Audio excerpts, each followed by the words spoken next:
Today on the John Ankerberg Show, does God exist? A recent Pew survey revealed that more than 1 in 5 Americans now consider themselves atheist, agnostic, or nothing in particular. Maybe you yourself are asking, does God exist? What are the philosophical and scientific arguments that show God exists?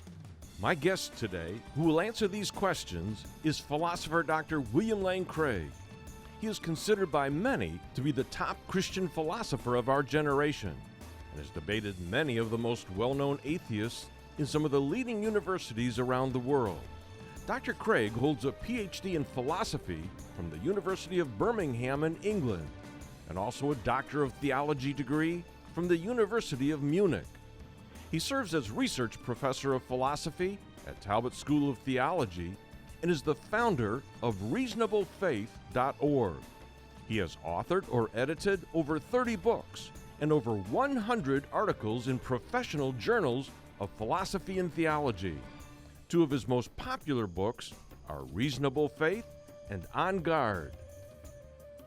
Today, we will examine the question, why the origin of the universe is strong evidence for the existence of God. The argument is simply formulated. Premise 1 is that whatever begins to exist has a cause. Number 2 is that the universe began to exist. And from those 2 premises, it follows logically 3, therefore the universe has a cause. Why does this simple argument have strong philosophical and scientific support? And why does this argument lead one to the conclusion that God exists? We invite you to join us for this special edition of the John Ankerberg Show. Welcome to our program. I'm John Ankerberg. Thanks for joining me today. My guest is philosopher Dr. William Lane Craig, of whom other philosophers, because of his academic work, have ranked among the top 1% of practicing philosophers in the Western world. I want you to think about that for a moment, and you're going to be listening to that man today. And we're going to be examining the question, is there evidence for the existence of God? And Dr. Craig believes that the existence of the universe is strong evidence for the existence of a God who created it. Now, folks, if you go online and you just search Bill Craig's name and you talk about the cosmological argument, you're going to find that the modern form of what we're going to talk about today was first characterized by him in his book, The Cosmological Argument in 1979. And I want you to realize, Michael Martin, formerly of Boston University, he said that Dr. Craig's revised argument is among the most sophisticated and well-argued in contemporary theological philosophy. There have been more articles written about this argument that he has proposed from 1979 since that time than any other philosophical argument that's out there. And Dr. Craig, we're really glad that you're here today. And folks, I'd like to start by showing you a segment of a great video clip that will explain in simple terms the argument for the existence of God. This video clip was produced by Dr. Craig's organization, reasonablefaith.org, and I'd like you to watch. Does God exist? Or is the material universe all that is, or ever was, or ever will be? One approach to answering this question is the cosmological argument. It goes like this. Whatever begins to exist has a cause. The universe began to exist, therefore, the universe has a cause. Is the first premise true? Let's consider. Believing that something can pop into existence without a cause is more of a stretch than believing in magic. At least with magic, you've got a hat and a magician. And if something can come into being from nothing, then why don't we see this happening all the time? No, everyday experience and scientific evidence confirm our first premise. If something begins to exist, it must have a cause. But what about our second premise? Did the universe begin? Or has it always existed? Atheists have typically said that the universe has been here forever. The universe is just there, and that's all. First, let's consider the second law of thermodynamics. It tells us the universe is slowly running out of usable energy. And that's the point. If the universe had been here forever, it would have run out of usable energy by now.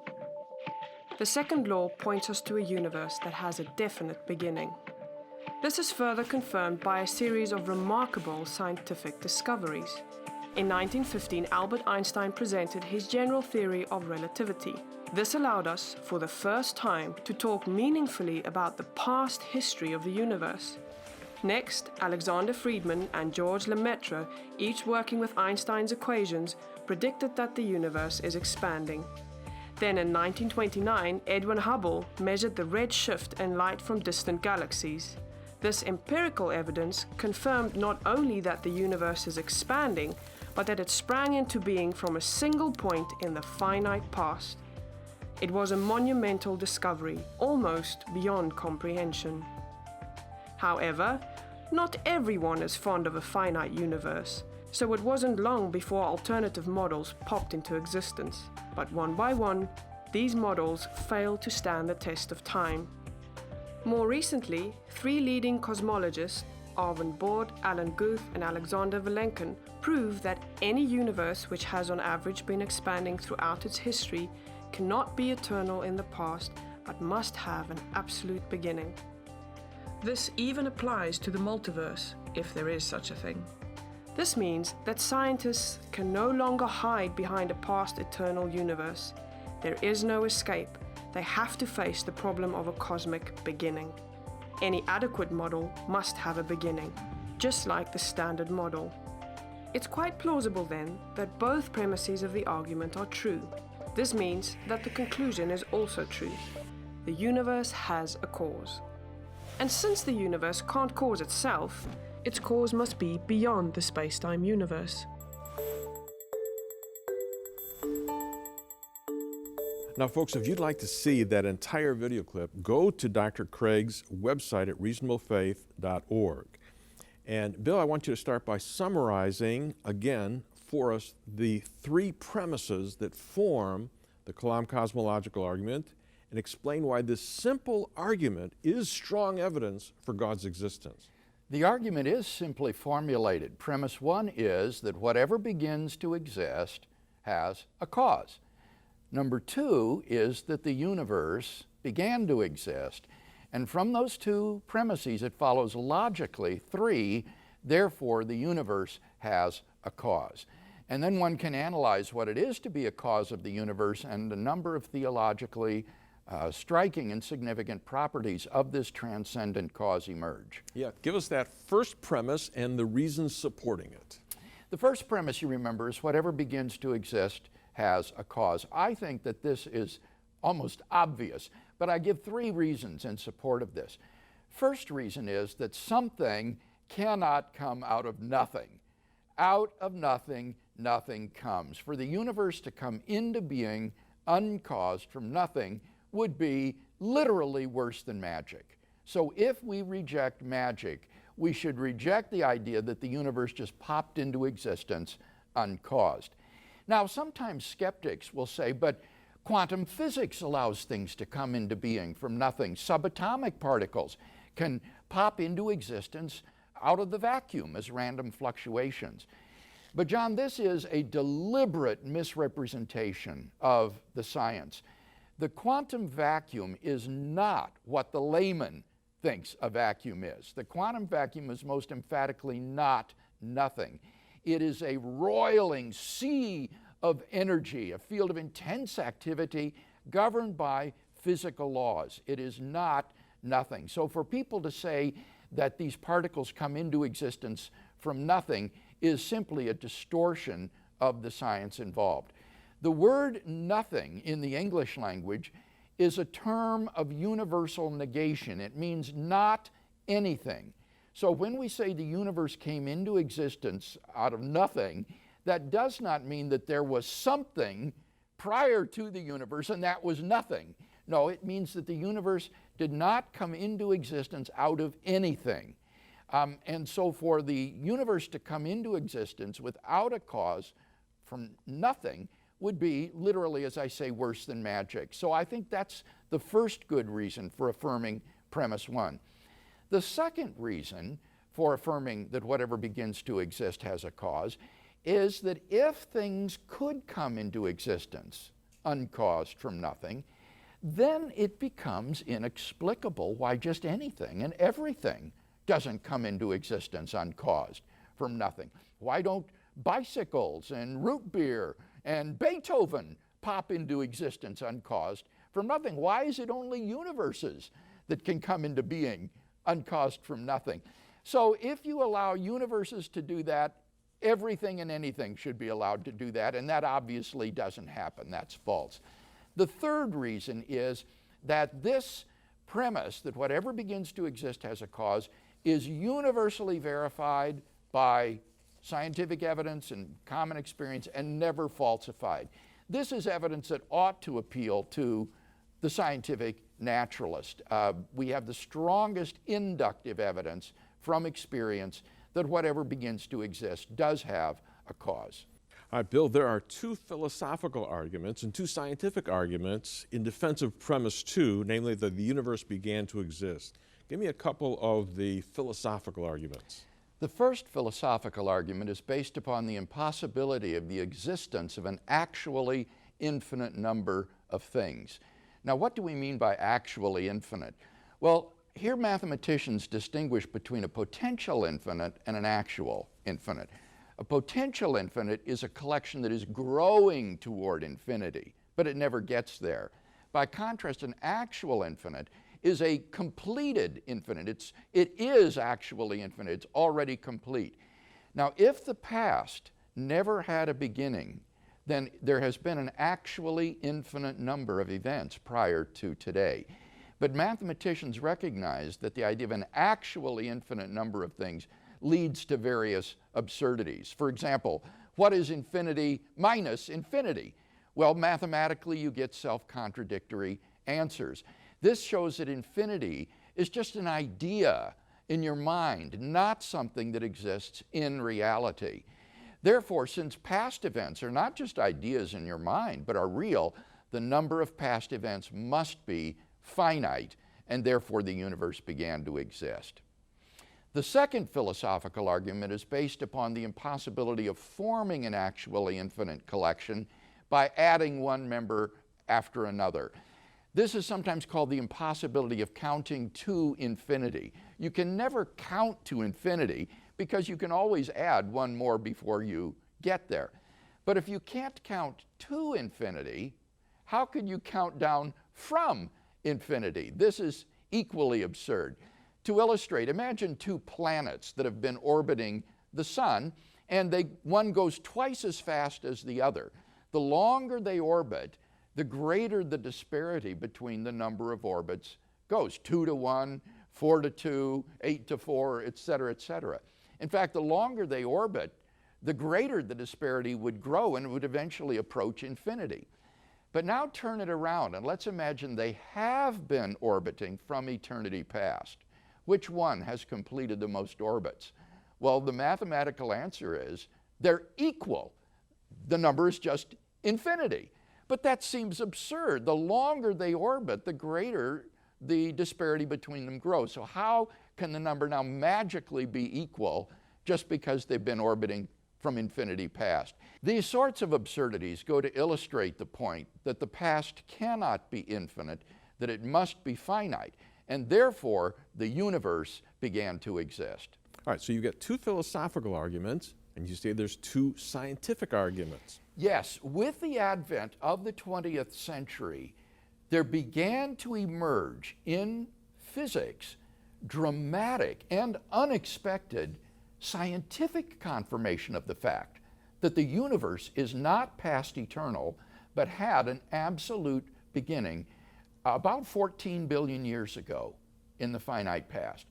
The first of these scientific confirmations comes from the expansion of the universe. When Albert Einstein applied his newly discovered gravitational theory, the general theory of relativity, to the universe as a whole in 1917, it had a very unwelcome prediction. it showed that the universe could not exist in a sort of static, eternal condition. It would either be in a state of cosmic expansion or a state of cosmic contraction. And Einstein didn't know how to handle this result. And so he actually fudged his equations in order to preserve an eternal universe. Well, during the 1920s, by taking Einstein's equations at face value, the Russian mathematician Alexander Friedmann and the Belgian astronomer Georges Lemaitre were able to show independently models of an expanding universe that had a beginning at some point in the finite past and is now expanding. And these models came to be called the Big Bang theory of the origin of the universe. What is so remarkable about the Big Bang theory is that the beginning it postulates is an absolute beginning of the universe. Not only all matter and energy originate at that moment, but physical space and time themselves originate at that moment, so that it is physically impossible to extend space and time, matter and energy back any further than that point. It is the absolute beginning of the universe. And you've got an illustration in terms of using a balloon that describes this. It's very important not to misunderstand this model. It's much more radical than the layman normally thinks. The model does not describe the expansion of our material universe into a pre-existing empty space. The model is much more radical than that. Rather, what the model describes is the expansion of space itself. And to get an idea of this, we can think of a balloon with buttons glued on the surface of the balloon. Now, the buttons are stationary with respect to the surface of the balloon. They're stuck in place. But as the balloon blows up, the buttons get further and further and further apart because the balloon itself is expanding. Now, the surface of the balloon is just like our three-dimensional space. The galaxies are actually at rest in space, but they move away from each other because space itself is expanding. And the radical implication of this is that as you trace the expansion back in time, the galaxies get closer and closer and closer together until finally everything is contracted down to a single point, before which the universe literally did not exist. So this is an absolute origin of space, time, matter, and energy in the Big Bang event. This prediction of an absolute beginning of the universe has now stood for almost 100 years through the most tumultuous and incredible period of advance in both theoretical and experimental physics. In fact, in the year 2003, three leading cosmologists, Arvind Borde, Alan Guth, and Alexander Vilenkin, showed that any universe which is on average in a state of cosmic expansion cannot be eternal in the past, but must have an absolute beginning at some time in the finite past. According to the Borde-Guth-Vilenkin theorem, classical space-time cannot be extended to past infinity, but must terminate in a boundary. If that boundary was the beginning of the universe, then the universe began to exist. If there was something on the other side of that boundary described by a yet-to-be-discovered theory of everything, then Vilenkin says that is the beginning of the universe. What you cannot have is a universe that exists for infinite past time. So Vilenkin is very forthright about the implications. This is what he says. It is said that an argument is what convinces a reasonable man, and a proof is what it takes to convince even an unreasonable man. With the proof now in place, cosmologists can no longer hide behind the possibility of a past eternal universe. There is no escape. They have to face the problem of a cosmic beginning. Yeah, what you're saying is the layperson hears all of the different theories that are proposed to defeat what they're saying. But for 100 years it stood, and the very defeat of all of these proposals show that the universe had a beginning. That's exactly right. The history of 20th century cosmology can in a way be seen as a parade of failed theories trying to avoid the absolute beginning of the universe. Steady state models, vacuum fluctuation models, oscillating models, string models. Over and over again, theorists have tried to avoid the absolute beginning, and none of these attempts has proved itself more plausible in the minds of the scientific community than models with a beginning. Yeah, that's important. The second scientific argument is the thermodynamics of the universe. Explain Yes, that. as if it weren't enough to have one scientific confirmation, we actually have a second from the laws of thermodynamics. The laws of thermodynamics predict that a closed system, that is, say, a system that doesn't have energy being fed into it, eventually will run down and quit as its energy is exhausted. Now, on atheism, the universe just is a gigantic closed system, since there is nothing outside of it feeding energy into it. What that means is that over enough time, the universe will eventually run into a state of thermodynamic heat death of one sort or the other. Now, if that will happen in a finite amount of time, then why hasn't it already happened if the universe has already existed for infinite time? The universe should now be in a dark, dilute, lifeless, cold state, but it's not. This indicates that the universe has not existed from infinity past, but began to exist a finite time ago with a certain amount of energy put in as an initial condition, and it's been running down since then as it expands. All right, so then your third premise, your conclusion? So we have both good philosophical argument and scientific confirmation of that key second premise that the universe began to exist. From the two premises, it follows logically, therefore, the universe has a cause of its existence.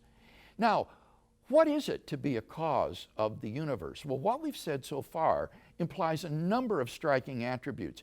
This cause must itself be uncaused, because there cannot be an infinite regress of causes.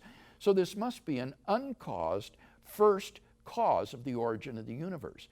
It must transcend both time and space, since it created both time and space. Therefore, it cannot be physical, but must be an immaterial being that transcends the universe. It must be a being of unimaginable power to bring all the matter and energy, space and time into existence in the first place. And finally, I would argue, this being is plausibly personal. How else can you explain how you can get a temporal effect with a beginning from a cause that is eternal and permanent? If the cause is an impersonal, mechanical set of conditions, then once the cause is given, the effect has to be given as well. For example, the cause of water's freezing is the temperature being below 0 degrees Celsius. If the temperature were below 0 degrees from eternity past, then any water that was around would be frozen from eternity past. It would be impossible for the water just to begin to freeze a finite time ago. The only way to get a temporal effect with a beginning from an eternal, permanent cause is if that cause is a personal agent endowed with freedom of the will, who can therefore freely create a new effect in time without any prior determining conditions. For example, a man sitting from eternity could freely will to stand up. And so you would have a temporal effect arise from an eternal cause. And so we're brought not just to a transcendent cause of the universe, but to its personal creator. So I think that this argument gives us grounds for believing that there is a first, uncaused, beginningless, timeless, spaceless, immaterial, enormously powerful, personal creator of the universe, which is what everybody means by God. Now, folks, I want you to think about that, and I hope that you're going to join us again next week, because we're going to tackle another problem that arises when we talk about the existence of God, and that's the problem of evil. How can an all-loving and all-powerful God allow the evil and suffering that we see in the world today? I hope that you'll join us to hear Dr. Craig's answer next week.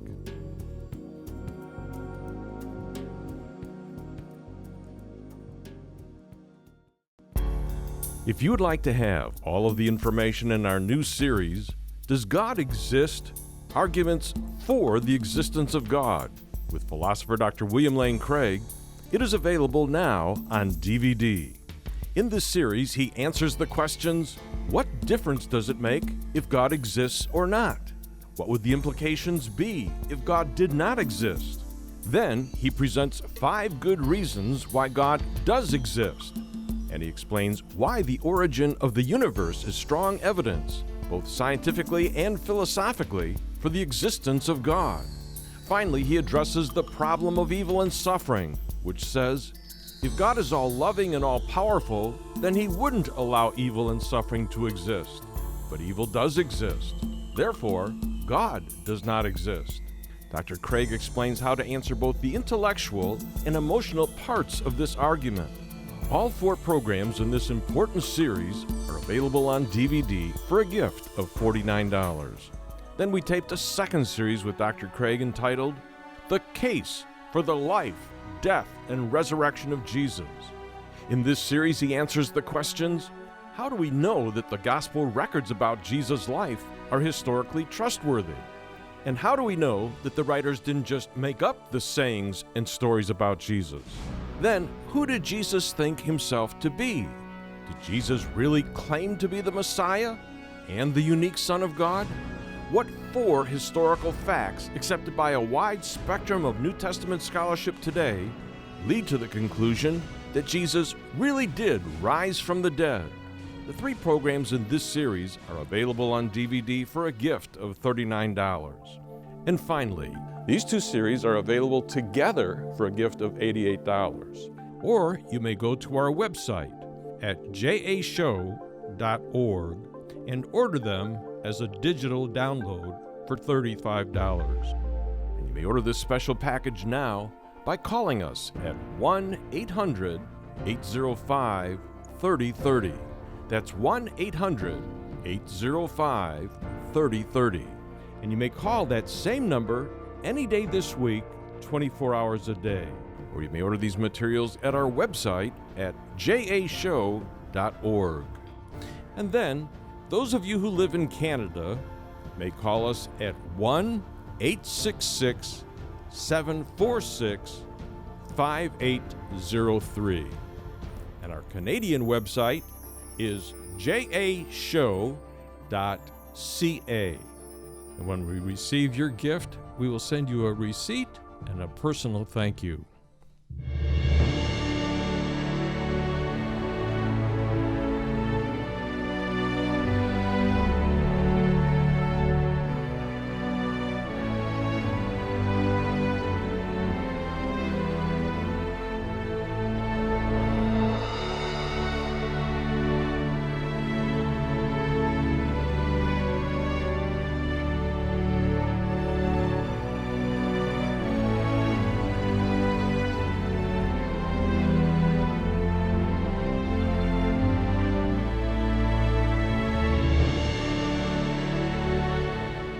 This program is sponsored by the John Ankerberg Show Ministries and is made possible by the grace of God and your faithful prayers and gifts.